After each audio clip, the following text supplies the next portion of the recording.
কাছে আছে।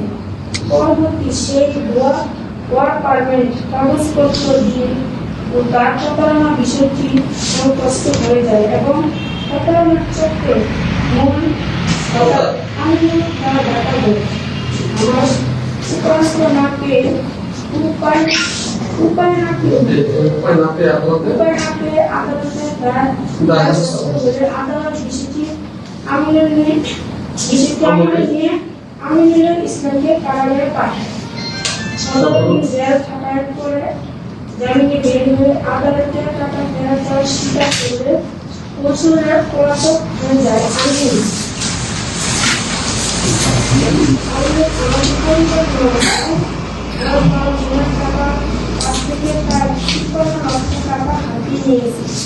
এই প্রতারণার চক্রে বিষয়টি আপনার অনুসন্ধান করলে আরো বহু ভোগান্তি তথ্য উঠে আসবে।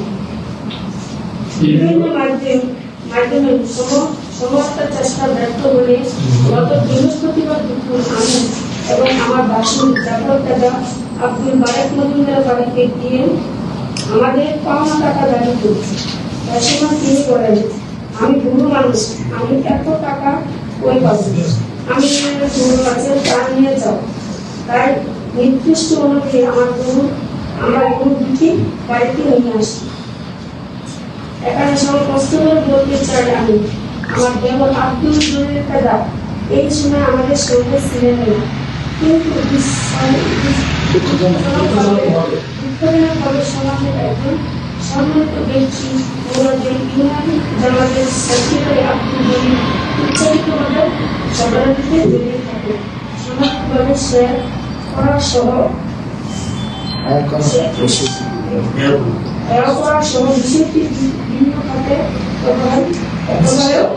চলছে।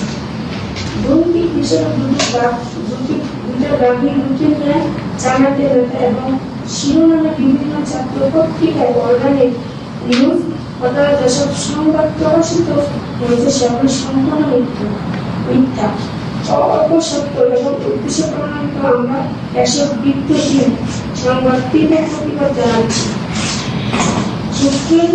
সুপ্রিয় কর্মসূচি ভাইরা গরু বাংলার পরে দিন শুক্রবার সন্ধ্যা পঞ্চায়েত বাজারে স্থায়ী ধন্যবাদ ব্যক্তি নিয়ে নালিশ বসানো হয়। সেখানে আব্দুল বারেক মজুমদার তার স্ত্রী প্রথম ঘটনার সম্পর্কে কিছু জানা বলে দাবি করেন। নালিশের সিদ্ধান্ত অনুযায়ী তিনি তার ছেলে